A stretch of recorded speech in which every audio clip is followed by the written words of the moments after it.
ಸ್ನೇಹಿತರು ನಮಸ್ಕಾರ. ನಾನು ನಿಮ್ಮ ರಾಕೇಶ್ ಆರುಂಡಿ. ದೇಶದ ಶೈಕ್ಷಣಿಕ ಇತಿಹಾಸದಲ್ಲಿ ಇವತ್ತು ಅತ್ಯಂತ ಮಹತ್ವದ ದಿನ.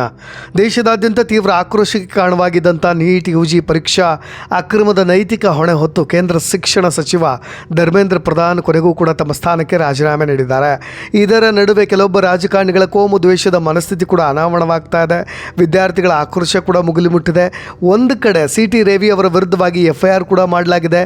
ಇದಕ್ಕೆ ಸಂಬಂಧಪಟ್ಟ ಹಾಗೆ ಗೃಹ ಸಚಿವ ಪ್ರಿಯಾಂಕ್ ಖರ್ಗೆ ಕೂಡ ಸಿಡಿದು ಹೇಳ್ತಾ ಇರೋದು. ಎಲ್ಲೋ ಒಂದು ಕಡೆ ವಿದ್ಯಾರ್ಥಿಗಳ ಮನಸ್ಸಿನಲ್ಲಿ ಯಾವ್ಯಾವ ರಾಜಕಾರಣಿಗಳ ಮನಸ್ಥಿತಿ ಯಾವ ರೀತಿಯಾಗಿದೆ ಅನ್ನೋದು ಕೂಡ ಇದರ ಮುಖಾಂತರವಾಗಿ ಗೊತ್ತಾಗ್ತಾ ಇರೋದು. ನೋಡಿ, ಕಳೆದ ಒಂದು ತಿಂಗಳಿನಿಂದ ದೆಹಲಿಯ ಜಂತರ್ ಮಂತರ್ನಲ್ಲಿ ಧರಣಿ ಕುಳಿತಿದ್ದಂಥ ಕಾಕ್ರೋಚ್ ಜನತಾ ಪಾರ್ಟಿ ಯುವ ಹೋರಾಟಗಾರರ ಛಲಕ್ಕೆ ಮೋದಿ ಸರ್ಕಾರ ಮಣಿದಿರೋದು. ಕಂಪ್ಲೀಟ್ ಡೀಟೇಲ್ಸ್ ಏನೆಲ್ಲ ಅಪ್ಡೇಟ್ ಆಯಿತು ಅನ್ನೋ ಒಂದು ಡೀಟೇಲ್ಸ್ನ ನೋಡ್ತಾ ಹೋಗೋಣ. ಕೊನೆಯವರೆಗೂ ಕೂಡ ಈ ವಿಡಿಯೋನ ನೋಡ್ತಾ ಹೋಗಿ ಕೆಲವೊಂದು ರೋಚಕ ವಿಷಯಗಳನ್ನು ನಿಮ್ಮ ಮುಂದೆ ತರೋ ಪ್ರಯತ್ನ. ಈ ದೊಡ್ಡ ಗೆಲುವಿನ ಬೆನ್ನಲ್ಲೇ CJP ತನ್ನ ಸುದೀರ್ಘ ಪ್ರತಿಭಟನೆಯನ್ನು ಅಫಿಷಿಯಲ್ ಆಗಿ ಎಂಡ್ ಮಾಡ್ತಾ ಇದೆ. ನೀಟ್ ಪರೀಕ್ಷೆಯಲ್ಲಿ ನಡೆದಂಥ ಅಕ್ರಮ ಕೋಟ್ಯಂತರ ವಿದ್ಯಾರ್ಥಿಗಳ ಭವಿಷ್ಯವನ್ನು ಏನು ಇಲ್ಲಿಯವರೆಗೂ ಕೂಡ ಕತ್ತಲಿಗೆ ತಳ್ಳಲಾಗಿತ್ತು, ಇನ್ನು ಮುಂದೆ ಅಸಲಿ ಕತೆ ಬೇರೆಯದ್ದೇ ಇರಲಿದೆ ಅನ್ನೋದನ್ನು ಯುವಕರು ಕೂಡ ಇಂದಿನ ಜೆನ್ಜಿ ಪೀಳಿಗೆ ಅದನ್ನು ಮನದಟ್ಟು ಮಾಡಿಕೊಡ್ತಾ ಇದೆ. ಈ ಅನ್ಯಾಯದ ವಿರುದ್ಧವಾಗಿ CJP ಸಂಸ್ಥಾಪಕ ಅಭಿಜಿತ್ ದೀಪ್ಕೆ ನೇತೃತ್ವದಲ್ಲಿ ಯುವಕರು ಬೀದಿಗಿಳಿದಿದ್ದು ನಿಮಗೆ ಗೊತ್ತಿದೆ. ಪೊಲೀಸರು ಲಾಠಿ ಏಟು ಕೂಡ ತಿಂದರು. ಜಲಫಿರಂಗಿ ಯಾವುದಕ್ಕೂ ಕೂಡ ಹೆದರದೆ ಅದನ್ನು ಎಂಜಾಯ್ ಮಾಡ್ತಾ, ರೀಲ್ಸ್ ಮಾಡ್ತಾ, ಟೀಕೆಗಳನ್ನು ಮಾಡ್ತಾ, ವ್ಯಂಗ್ಯವಾಗಿ ಮಾಡ್ತಾ ನೋಡಿ ಒಂದು ವಿಭಿನ್ನವಾದಂಥ ಪ್ರತಿಭಟನೆ. ನಿರಂತರ ಸತ್ಯಾಗ್ರಹಕ್ಕೆ ಇವತ್ತು ಜಯ ಸಿಗ್ತಾ ಇದೆ.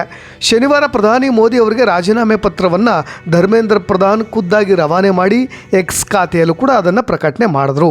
ಒಟ್ಟಾರೆಯಾಗಿ ಶಿಕ್ಷಣ ಸಚಿವರ ವಿಕೆಟ್ ಪತನವಾಗ್ತಾ ಇದ್ದಾಗೆ ಜಂತರ್ ಮಂತರ್ನಲ್ಲಿ ವಿಜಯೋತ್ಸವ ಮುಗಿಲು ಮುಟ್ಟಿದೆ. ಒಂದು ಕಡೆ ವಿದ್ಯಾರ್ಥಿಗಳೆಲ್ಲರೂ ಕೂಡ ಒಂದು 8,000 to 10,000 ವಿದ್ಯಾರ್ಥಿಗಳು ಈಗಾಗಲೇ ಗೂಡು ಸೇರಿಕೊಳ್ಬೇಕು. ಅದಕ್ಕೆ ಮೆಟ್ರೋ ಇಲ್ಲಿವರೆಗೂ ಕೂಡ ಬಂದ್ ಮಾಡಲಾಗಿತ್ತು. ಇಂಟರ್ನೆಟ್ ವ್ಯವಸ್ಥೆಯನ್ನು ಕೂಡ ಕ್ಲೋಸ್ ಮಾಡಲಾಗಿತ್ತು. ಸದ್ಯದ ಮಟ್ಟಿಗೆ ಈಗ ಮೆಟ್ರೋ ಓಪನ್ ಆಗ್ತಾ ಇದ್ದಾಗ ಅವರೆಲ್ಲರೂ ಕೂಡ ತಮ್ಮ ತಮ್ಮ ಮನೆಗಳನ್ನು ಸೇರಿಕೊಳ್ಳಿದ್ದಾರೆ. ಇಡೀ ಇಂಡಿಯಾದಾದ್ಯಂತ ಬೇರೆ ದೇಶಗಳಿಂದಲೂ ಕೂಡ ಈ ಪ್ರತಿಭಟನೆಗೆ ಅನೇಕರು ಸಪೋರ್ಟ್ ಮಾಡಲಿಕ್ಕೆ ಬಂದಿದ್ದರು. ಇವತ್ತು ಸುಖಾಂತ್ಯ ಕಂಡಿರೋದು. ಶೈಕ್ಷಣಿಕ ಕ್ರಾಂತಿಗೆ ನಾಂದಿ ಹಾಡಿದಂಥ ಜಂತರ್ ಮಂತರ್ ಧರಣಿ ಇವತ್ತಿಗೆ ಮುಗಿದಿದೆ. ನೋಡಿ, ಪ್ರತಿಭಟನಾ ನಿರತ ವಿದ್ಯಾರ್ಥಿಗಳು ತಮ್ಮ ಟೆಂಟ್ಗಳನ್ನು ತೆರವುಗೊಳಿಸಿ ಮನೆಗಳತ್ತ ಮುಖ ಮಾಡಿದ್ದಾರೆ. ಆದರೆ ನೀಟ್ ವಿವಾದದಿಂದಾಗಿ ಮೃತಪಟ್ಟ ವಿದ್ಯಾರ್ಥಿಗಳ ಕುಟುಂಬಗಳಿಗೆ 1 ಕೋಟಿ ರೂಪಾಯಿ ಪರಿಹಾರ ನೀಡಬೇಕು. ಪ್ರತಿಭಟನಾಕಾರರ ಮೇಲಿನ ಪೊಲೀಸ್ ಕೇಸ್ಗಳನ್ನು ವಾಪಸ್ ಪಡೆಯಬೇಕು. ಈ 2 ಬೇಡಿಕೆಗಳಿಗೆ ಕಾನೂನಾತ್ಮಕವಾದಂಥ ಹೋರಾಟ ಮತ್ತು ಒತ್ತಡ ಮುಂದುವರಿಯುತ್ತೆ. ಆದರೆ BJP ಸರ್ಕಾರ ಅದನ್ನು ಹೇಳಿದೆ, ಕನ್ಫರ್ಮ್ ಆಗಿ ನಾವು ಅದನ್ನು ಮಾಡ್ತೀವಿ. ಆದರೆ ಕೆಲವೊಂದು ನಿಯಮಾವಳಿಗಳಿದ್ದಾವೆ. ಈಗ ಹಣವನ್ನು 1 ಕೋಟಿ ಕೊಡಬೇಕು, ಜೊತೆ ಕೆಲವೊಂದು ಈ ಕೇಸ್ಗಳನ್ನು, ಪೊಲೀಸ್ ಕೇಸ್ಗಳನ್ನು ವಾಪಸ್ ಪಡೆದುಕೊಳ್ಬೇಕು. ಆ ಥರದ ವಿಷಯಗಳಲ್ಲಿ ನಾವು ಕನ್ಫರ್ಮ್ ಆಗಿ ಮಾಡ್ತೀವಿ. ಆದರೆ ಕೆಲವೊಂದು ತಿದ್ದುಪಡಿಗಳಿದ್ದಾವೆ, ಅದನ್ನೆಲ್ಲವನ್ನು ಕೂಡ ನೋಡ್ಕೊಂಡು ಮಾಡ್ತೀವಿ ಅಂತ ಹೇಳಿದ್ದಾರೆ. ಒಟ್ಟಾರೆಯಾಗಿ ದೇಶದಾದ್ಯಂತ ಲಕ್ಷಾಂತರ ವಿದ್ಯಾರ್ಥಿಗಳ ಭವಿಷ್ಯವನ್ನು ತಲ್ಲಣಗೊಳಿಸಿದಂಥ ನೀಟ್ ಪರೀಕ್ಷಾ ಅಕ್ರಮದ ವಿವಾದಕ್ಕೆ ಈಗ ಕರ್ನಾಟಕದಲ್ಲಿ ಇನ್ನೊಂದು ಕಡೆ ಕೋಮು ಬಣ್ಣ ಹಚ್ಚುವಂಥ ಯತ್ನ ನಡೀತಾ ಇರೋದು. ಚಿಕ್ಕಮಗಳೂರಿನಲ್ಲಿ BJP ನಾಯಕ CT ರವಿ ಅವರು ನೀಟ್ ಪ್ರತಿಭಟನೆಗಳ ವಿರುದ್ಧ ನೀಡಿದಂಥ ಒಂದು ಹೇಳಿಕೆ ಈಗ ರಾಜ್ಯ ರಾಜಕಾರಣದಲ್ಲಿ ಭಾರೀ ಕಿಚ್ಚನ್ನು ಹೊತ್ತಿಸಿರೋದು. ಮುಲ್ಲಾನಿಗೂ ನೀಟ್ಗೂ ಏನು ಸಂಬಂಧ, ಎದೆ ಸೀಳಿದ್ರೆ 3 ಅಕ್ಷರ ಬರೋದಿಲ್ಲ ಅಂತ ಜರೆದಿರ್ತಕ್ಕಂಥ CT ರವಿ ವಿರುದ್ಧವಾಗಿ ಈಗ ಪೊಲೀಸ್ ಠಾಣೆಯಲ್ಲಿ FIR ಕೂಡ ದಾಖಲಾಗಿದೆ. ಸ್ನೇಹಿತರೆ, ದೇಶದ ಕೋಟ್ಯಂತರ ವಿದ್ಯಾರ್ಥಿಗಳ ಭವಿಷ್ಯವನ್ನು ಬಲಿಕೊಟ್ಟಂಥ ನೀಟ್ ಪರೀಕ್ಷಾ ಅಕ್ರಮದ ನೈತಿಕ ಹೊಣೆ ಹೊತ್ತು ಇವತ್ತು ಸ್ವತಃ ಕೇಂದ್ರ ಶಿಕ್ಷಣ ಸಚಿವ ಧರ್ಮೇಂದ್ರ ಪ್ರಧಾನ್ ಅವರೇ ರಾಜೀನಾಮೆ ಕೊಟ್ಟು ಮನೆಗೆ ಹೋದರು. ಆದರೆ ವ್ಯವಸ್ಥೆಯಲ್ಲಿ ಭ್ರಷ್ಟಾಚಾರ ನಡೆದಿದೆ, ಪ್ರಶ್ನೆ ಪತ್ರಿಕೆ ಸೋರಿಕೆಯಾಗಿದೆ, ವಿದ್ಯಾರ್ಥಿಗಳಿಗೆ ಅನ್ಯಾಯವಾಗಿದೆ ಅನ್ನೋದು ಕೇಂದ್ರ ಸರ್ಕಾರಕ್ಕೂ ಕೂಡ ಮನವರಿಕೆ ಆಗಿದೆ ಅನ್ನೋದನ್ನ ಅರ್ಥ ಮಾಡ್ಕೊಳ್ಬೇಕು. ಆದರೆ ಇದೇ ದೇಶದ ಸಾಂವಿಧಾನಿಕ ಹುದ್ದೆಯಲ್ಲಿರ್ತಕ್ಕಂಥ BJP ನಾಯಕ CT ರವಿ ಅವರಿಗೆ ಮಾತ್ರ ಇದರಲ್ಲಿ ವಿದ್ಯಾರ್ಥಿಗಳ ಕಣ್ಣೀರು ಕಾಣ್ತಾ ಇಲ್ಲ, ಬದಲಿಗೆ ಮುಲ್ಲಾಗಳು ಕಾಣ್ತಾ ಇದ್ದಾರೆ. ಮುಲ್ಲಾನಿಗೂ ನೀಟ್ಗೂ ಏನು ಸಂಬಂಧ, ಎದೆ ಸೆಳೆದ್ರೆ 3 ಅಕ್ಷರ ಬರೋದಿಲ್ಲ ಅನ್ನೋ CT ರವಿ ಅವರ ಹೇಳಿಕೆ ಕೇವಲ ಬೇಜವಾಬ್ದಾರಿತನವಲ್ಲ, ಅದು ಈ ದೇಶದ ಅಕ್ಷರ ಸಂಸ್ಕೃತಿಗೆ ಮತ್ತು ಹೋರಾಟದ ಹಕ್ಕಿಗೆ ಮಾಡಿದಂಥ ದೊಡ್ಡ ದ್ರೋಹ ಅಂದರೆ ತಪ್ಪಾಗೋದಿಲ್ಲ. ಇದು ನಾನು ಹೇಳ್ತಾ ಇಲ್ಲ, ಜನಸಾಮಾನ್ಯರು ತಮ್ಮ ಆಕ್ರೋಶಗಳನ್ನು ಹೊರ ಹಾಕ್ತಾ ಇದ್ದಾರೆ. ಖುದ್ದಾಗಿ ಚಿಕ್ಕಮಗಳೂರಿನಲ್ಲೂ ಸಹಿತ ನೋಡಿ, ನೀಟ್ ಪರೀಕ್ಷೆಯಲ್ಲಿ ಅಕ್ರಮ ನಡೆದಾಗ ಅನ್ಯಾಯಕ್ಕೊಳಗಾದವರಲ್ಲಿ ಹಿಂದೂಗಳಿದ್ದಾರೆ, ಮುಸ್ಲಿಮ್ ಇದ್ದಾರೆ, ಕ್ರಿಶ್ಚಿಯನ್ ಇದ್ದಾರೆ, ಎಲ್ಲರೂ ಕೂಡ ಇದ್ದಾರೆ. ಅಲ್ಲಿ ಭೇದ ಇರಲಿಲ್ಲ. ಆದರೆ ಜಂತರ್ ಮಂತರ್ನಲ್ಲಿ CJP ನೇತೃತ್ವದಲ್ಲಿ ಬಿಸಿಲು ಮಳೆ ಅನ್ನದೇ ಧರಣಿ ಕುಳಿತಂಥ ಯುವಕರೆಲ್ಲರೂ ಕೂಡ ಭಾರತದ ಪ್ರಜೆಗಳು. ಆದರೆ ವ್ಯವಸ್ಥೆಯ ತಪ್ಪುಗಳನ್ನು ತಿದ್ದಬೇಕಾದಂಥ ಜನಪ್ರತಿನಿಧಿ CT ರವಿ ಅವರು ಹೋರಾಟಗಾರರನ್ನ ಸಾರಾಸಗಟಾಗಿ ಮುಲ್ಲಾಗಳು ಅಂತ ಹೇಳಿ ಕರೆಯುವ ಮುಖಾಂತರವಾಗಿ ಅತ್ಯಂತ ಕೆಳಮಟ್ಟದ ಕೋಮು ಧ್ರುವೀಕರಣಕ್ಕೆ ಕೈ ಹಾಕಿಬಿಟ್ರು. ಇದು ಶಿಕ್ಷಣ ಸಚಿವರ ರಾಜೀನಾಮೆಯಿಂದ ಮುಖಭಂಗಕ್ಕೊಳಗಾಗಿರ್ತಕ್ಕಂಥ ಆಡಳಿತ ಪಕ್ಷದ ವೈಫಲ್ಯವನ್ನು ಮುಚ್ಚಿಡಲಿಕ್ಕೆ ಹೆಣದಂಥ ಹತಾಶೆಯ ತಂತ್ರ ಅಲ್ಲದೆ ಮತ್ತೇನು ಅನ್ನೋದು ಗೊತ್ತಾಗ್ತಾ ಇದೆ. CT ರವಿ ಅವರೇ ಎದೆ ಸೀಳಿದ್ರೆ 3 ಅಕ್ಷರ ಬರಲ್ಲ ಅಂತ ಒಂದು ಇಡೀ ಸಮುದಾಯವನ್ನು ಲೇವಡಿ ಮಾಡಿದಿರಲ್ಲ. ದೇಶದ ಅತ್ಯುನ್ನತ ವೈದ್ಯಕೀಯ ಸಂಸ್ಥೆಗಳಲ್ಲಿ ಇವತ್ತು ಎಲ್ಲ ಧರ್ಮದ ಯುವಕರು ದೇಶ ಕಾಯುವ ವೈದ್ಯರಾಗಿ ಸೇವೆ ಸಲ್ಲಿಸ್ತಾ ಇದ್ದಾರೆ. ಪ್ರತಿಭಟನೆ ಮಾಡಿದವರಿಗೆ ಅಕ್ಷರ ಬರಲ್ಲ ಅನ್ನೋ ನಿಮ್ಮ ಹೇಳಿಕೆ ಪ್ರಜಾಪ್ರಭುತ್ವದ ಮೂಲ ಆಶಯಕ್ಕೆ ಮಾಡಿದಂಥ ಅಪಮಾನ ಅಂತ ಹೇಳಿ ಭಾಳಷ್ಟು ಜನ ಆಕ್ರೋಶಗಳನ್ನು ಹೊರಹಾಕ್ತಾ ಇರೋದು. ನೋಡಿ, ನೀಟ್ ಗೊಂದಲದಿಂದಾಗಿ ದೇಶದಲ್ಲಿ 10 ವಿದ್ಯಾರ್ಥಿಗಳು ಜೀವ ಕಳೆದುಕೊಂಡಿದ್ದಾರೆ. ಅವರ ಸಾವಿನ ನೋವಿಗೆ ಮರುಗಬೇಕಾದಂಥ CT ರವಿ ಅವರು ಆ ಹೋರಾಟವನ್ನು ತುಕಡೆ ಗ್ಯಾಂಗ್ ಸಂಚು ಅಂತ ಕರೆದೇ ಬಿಟ್ಟರು.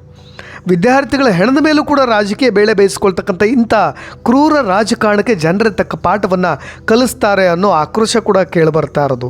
CT ರವಿ ಅವರೇ, ನೀವು ಯಾರನ್ನ ಲೇವಡಿ ಮಾಡಿದಿರೋ ಅದೇ ವಿದ್ಯಾರ್ಥಿ ಶಕ್ತಿ ಇವತ್ತು ಕೇಂದ್ರ ಸರ್ಕಾರವನ್ನು ಮಣಿಸಿದೆ. ನಿಮ್ಮದೇ ಪಕ್ಷದ ಶಿಕ್ಷಣ ಸಚಿವರ ರಾಜೀನಾಮೆಯನ್ನು ಪಡೆದು CJP ಯುವ ಪಡೆ ವಿಜಯೋತ್ಸವವನ್ನು ಆಚರಿಸ್ತಾ ಇದೆ. ರಾಜಕೀಯ ಲಾಭಕ್ಕಾಗಿ ಸಮಾಜ ಒಡೆಯುವ ನಿಮ್ಮ ಭಾಷಣಗಳನ್ನು ಜನ ತಿರಸ್ಕರಿಸಿದ್ದಾರೆ ಅನ್ನೋದಕ್ಕೆ ಜಂತರ್ ಮಂತರ್ನ ಈ ಐತಿಹಾಸಿಕ ಗೆಲುವೇ ಉತ್ತರ. ಅಧಿಕಾರ ಶಾಶ್ವತವಲ್ಲ CT ರವಿ ಅವರೇ, ಆದರೆ ನೀವು ಆಡುವ ಮಾತುಗಳು ಇತಿಹಾಸದಲ್ಲಿ ಉಳಿತವೆ. ಅಕ್ಷರದ ಹೋರಾಟಕ್ಕೆ ಧರ್ಮದ ವಿಷದ ಬೀಜವನ್ನು ಬಿತ್ತುವಂಥ ನಿಮ್ಮ ಪ್ರಯತ್ನ ಸಫಲವಾಗೋದಿಲ್ಲ ಅಂತ ಅನೇಕರು ಯುವ ಪಡೆ, ಯುವ ಪೀಳಿಗೆ ಜೊತೆಗೆ ಯುವಕರು ಇವತ್ತು CT ರವಿ ಅವರ ವಿರುದ್ಧವಾಗಿ ತಿರುಗಿ ಬೀಳ್ತಾ ಇರೋದು. ಪ್ರಿಯಾಂಕಾ ಖರ್ಗೆ ಅವರು ಏನು ಹೇಳ್ತಾ ಇದ್ದಾರೆ ಅಂದರೆ, ನಾನು BJP ಅವ್ರಿಗೆ ಒಂದು ಮಾತನ್ನು ಹೇಳಲಿಕ್ಕೆ ಬಯಸ್ತೀನಿ. ಕಾನೂನಿನ ಚೌಕಟ್ಟಿನಲ್ಲೇ ಕೆಲಸ ಮಾಡಿ, ಕಾನೂನಿನ ಚೌಕಟ್ಟಿನಲ್ಲೇ ಮಾತನಾಡಿ, ಅದನ್ನು ಬಿಟ್ಟು ನಿಯಮ ಉಲ್ಲಂಘಿಸಿದರೆ ಕಾನೂನಿನ ಮುಖಾಂತರವಾಗಿ ನಾನು ಕೆಲಸ ಮಾಡಬೇಕಾಗತ್ತೆ. ಮಾತನಾಡುವ ಮುನ್ನ ಬೇಕಾಬಿಟ್ಟು ಕಾನೂನನ್ನು ಕೈಗೆತ್ಕೊಳ್ಳೋದು, ಆಮೇಲೆ ಪೊಲೀಸ್ನವ್ರು ಕ್ರಮ ಕೈಗೊಂಡ ಅಳುತ್ತಾ ಕೂರೋದು BJP ಅವ್ರಿಗೆ ಅಭ್ಯಾಸವಾಗಿಬಿಟ್ಟಿದೆ. ಆದರೆ FIR ಸಂಪೂರ್ಣ ಏನು ರೂಲ್ ಇದೆಯೋ ಕಾನೂನಿನ ಅಡಿಯಲ್ಲಿ ಅದ್ರ ಪ್ರಕಾರವಾಗಿ ನಡೀತಾ ಇದೆ ಅಂತ. ಸ್ನೇಹಿತರೆ ನೋಡಿ, ನಾ ಕಾವುಂಗ ನಾ ಕಾನೆ ದುಂಗ, ಇದು BJPಯ ದಶಕದ ಸ್ಲೋಗನ್, ಹೆಚ್ಚಾಗಿ ಮೋದಿಯವರ ಸ್ಲೋಗನ್.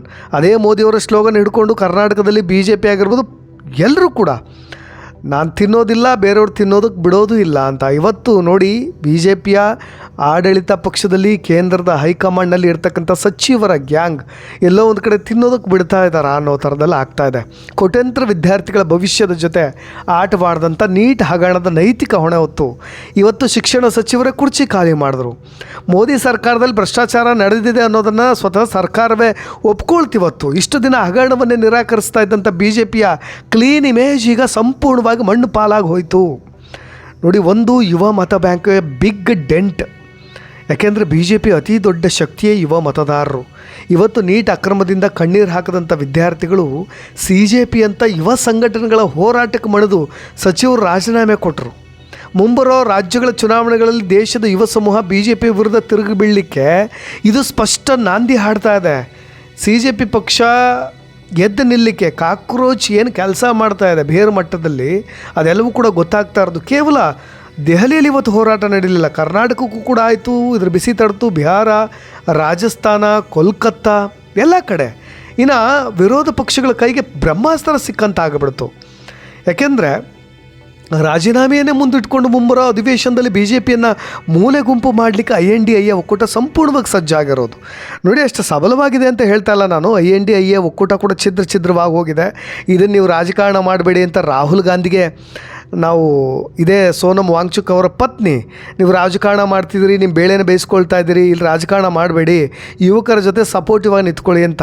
CJP ಪಾರ್ಟಿ ಏನೇ ಇರ್ಬೋದು, ಮುಂದೆ ಎಲ್ಲ ಕ್ಷೇತ್ರಗಳಲ್ಲೂ ಕೂಡ ಕಾಣಕ್ಕೆ ಇಳೀತೋ ಇಲ್ವೋ ಅದು ಬೇರೆ ಪ್ರಶ್ನೆ. ಆದರೆ ಇದು ಕಾಂಗ್ರೆಸ್ಗೆ ಲಾಭವಾಗಿದೆ, BJPಗೆ ಮೈನಸ್ ಆಗಿದೆ ಅಂತ ಹೇಳ್ತಲ್ಲ. CJP ಪಕ್ಷ ಉದಯ ಆಗ್ತಾ ಇರೋದ್ರ ಬಗ್ಗೆ ನಾನು ಹೇಳ್ತಾ ಇರೋದು. ಇನ್ನು ಮೈತ್ರಿ ಸರ್ಕಾರಕ್ಕೆ ನಡುಕ ಹುಡ್ತಾ ಇರೋದು. ನಿಮಗೆ 2014 ಮತ್ತು 2019 ಒಂಟಿ ಸಲಗದಂತಿದ್ದ BJP ಸರ್ಕಾರ ಈಗಿಲ್ಲ.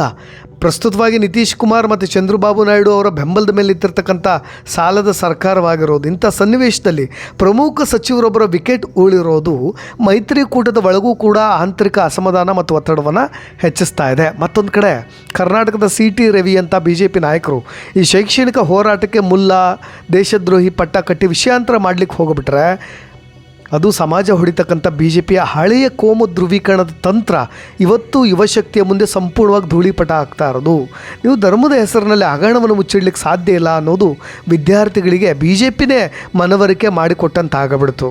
ಒಂದು ಕಡೆ ಅಧಿಕಾರದ ಅಹಂಕಾರದಲ್ಲಿ ವಿದ್ಯಾರ್ಥಿಗಳ ಕಣ್ಣೀರನ್ನ ಅಲಕ್ಷ್ಯ ಮಾಡಿದಂಥ ಬಿ ಜೆ ಪಿಗೆ ಧರ್ಮೇಂದ್ರ ಪ್ರಧಾನ್ ರಾಜೀನಾಮೆ ಒಂದು ಬಲವಾದಂಥ ಮುಖಭಂಗ. ಇನ್ನು ಮುಂದೆ ಆದರೂ ಸರ್ಕಾರ ಹಠಮಾರಿ ಧೋರಣೆ ಬಿಟ್ಟು ಯುವಕರ ಭವಿಷ್ಯದ ಜೊತೆ ಆಟ ಆಡೋದನ್ನು ನಿಲ್ಲಿಸಬೇಕು. ಧರ್ಮೇಂದ್ರ ಪ್ರಧಾನ್ ಅವರ ಈ ರಾಜೀನಾಮೆ ಕೇವಲ ಒಬ್ಬ ಸಚಿವರ ವಿಕೆಟ್ ಪತನ ಅಲ್ಲ, ಇದು ಇಂದಿನ ಇಡೀ ರಾಜಕೀಯ ವ್ಯವಸ್ಥೆಗೆ ಸಿಕ್ಕಂಥ ಅತಿ ದೊಡ್ಡ ಎಚ್ಚರಿಕೆಯ ಗಂಟೆ. ಮುಖ್ಯವಾಗಿ 3 ಜನ ಈ ಹೋರಾಟದಿಂದ ದೊಡ್ಡ ಪಾಠ ಕಲಿಬೇಕಾಗಿದೆ. ಮೊದಲನೇದಾಗಿ, ತಪ್ಪುಗಳನ್ನು ಮುಚ್ಚಿಟ್ಟು ಹಠಮಾರಿ ಧೋರಣೆ ಪ್ರದರ್ಶನ ಮಾಡಿದಂಥ ಕೇಂದ್ರ ಸರ್ಕಾರ ಯುವಶಕ್ತಿಯ ಮುಂದೆ ಯಾವ ಅಹಂಕಾರ ನಡೆಯಲ್ಲ ಅನ್ನೋದನ್ನು ಕಲಿಬೇಕು. ಎರಡನೇದಾಗಿ, ಶೈಕ್ಷಣಿಕ ಸಮಸ್ಯೆಗಳಿಗೂ ಕೂಡ ಕೋಮು ಬಣ್ಣ ಹಚ್ಚಿ ಬೇಳೆ ಬೇಯಿಸ್ಕೊಳ್ಳಿಕ್ಕೆ ನೋಡ್ತಕ್ಕಂಥ ಸಿ ಟಿ ರವಿ ಅಂತ ಲೀಡರ್ಸ್ಗಳು ಜನರ ಕಣ್ಣೀರನ್ನು ಧರ್ಮದ ಕನ್ನಡಕದಲ್ಲಿ ನೋಡಬಾರ್ದು ಅನ್ನೋ ಪಾಠ ಕಲಿಬೇಕು. ಇನ್ನು ಮೂರನೇದಾಗಿ, ಕೇವಲ ಟ್ವೀಟ್ಗಳಿಗಷ್ಟೇ ಸೀಮಿತವಾಗಿರ್ತಕ್ಕಂಥ ವಿರೋಧ ಪಕ್ಷಗಳು ನೀವು ಬೀದಿಗಿಳಿದು ಹೋರಾಡಿದ್ರೆ ಮಾತ್ರ ಸರ್ಕಾರವನ್ನು ಮಣಿಸಬಹುದು ಅನ್ನೋದನ್ನು ಈ CJP ಯುವ ಪಡೆ ನೋಡಿ ಕಲಿಬೇಕು. ಅಧಿಕಾರದ ಮದದಲ್ಲಿ ಜನರ ಧ್ವನಿಯನ್ನು ಅಡಗಿಸ್ಲಿಕ್ಕೆ ಹೋದರೆ, ಅಥವಾ ನೀವು ಬಹಳ ಟಾಕು ಟೀಕಾಗಿ ಬಟ್ಟೆಗಳನ್ನು ಹಾಕ್ಕೊಂಡು ವಿರೋಧ ಪಕ್ಷದ ನಾಯಕರು ಅಂತ ಹೇಳಿ ನೀವು ಬಂದು ಒಂದಿಷ್ಟು ಘೋಷಣೆಗಳ ಒಂದು ಸ್ಲೋಗನ್ಗಳನ್ನು ಇಟ್ಕೊಂಡು ಬೀದಿಯಲ್ಲಿ ನಿಂತ್ಕೊಂಡು ಹೋರಾಟ ಮಾಡಿ ಪೊಲೀಸವ್ರು ನಿಮ್ಮ ಎತ್ಕೊಂಡು ಹೋಗಿ ಜೀಪ್ನಲ್ಲಿ ಹಾಕ್ಕೊಂಡು ಹೋದ ತಕ್ಷಣ ಪೊಲೀಸ್ ಸ್ಟೇಷನ್ಗೆ ಹೋಗಿ ಸ್ವಲ್ಪ ಹೊತ್ತು ಕೂತು ಮನೆಗೆ ಹೋಗಿ ಊಟ ಮಾಡಿಬಿಟ್ರೆ ಈ ಹೋರಾಟವನ್ನು ಇಂದಿನ ಯುವ ಸಮೂಹ ಅರ್ಥ ಮಾಡ್ಕೊಳ್ಳುತ್ತೆ. ನೀವು ಒಂದೇ ಟೇಬಲ್ ಮೇಲೆ ಕೂತ್ಕೊಂಡು ಆಮೇಲೆ ಡಿನ್ನರ್ ಪಾರ್ಟಿಗಳನ್ನು ಮಾಡಿದ್ದು ಕೂಡ ಇಂದಿನ ಯುವ ಸಮೂಹ ನೋಡಿದೆ. ಇನ್ನು ಮುಂದೆ ಆದರೂ ಎಚ್ಚೆತ್ಕೊಳ್ಳಿ. ವಿರೋಧ ಪಕ್ಷ ಮತ್ತು ವಿರೋಧ ಪಕ್ಷದ ನಾಯಕರ ಕರ್ತವ್ಯ ಏನು ಅನ್ನೋದನ್ನ ಅರ್ಥ ಮಾಡ್ಕೊಳ್ಳದೆ ಇದ್ದರೆ ಮುಂದೆ ರಾಷ್ಟ್ರೀಯ ಪಕ್ಷಗಳು ಭಾರತದಲ್ಲಿ ಮತ್ತೆ ಹರಳೋದು ಕೆರಳೋದು ಬಹಳ ಕಷ್ಟ ಇದೆ ಅನ್ನೋದನ್ನು ಅರ್ಥ ಮಾಡ್ಕೊಳ್ಬೇಕು ಅಂತ ಹೇಳ್ತಾ ಇನ್ನೆಷ್ಟು ಅಪ್ಡೇಟ್ಸ್ಗಳೊಂದಿಗೆ ಮತ್ತೆ ಬರ್ತೀನಿ. ನಾನು ನಿಮ್ಮ ರಾಕೇಶ್ ಆರುಂಡಿ. ನಿಮ್ಮ ಅಪ್ಡೇಟ್ಸ್ ಕೂಡ ಇಂಪಾರ್ಟೆಂಟ್ ಆಗುತ್ತೆ, ಅದನ್ನು ಕೂಡ ತಿಳಿಸ್ಬೋದು ಅಂತ ಹೇಳ್ತಾ ಧನ್ಯವಾದ.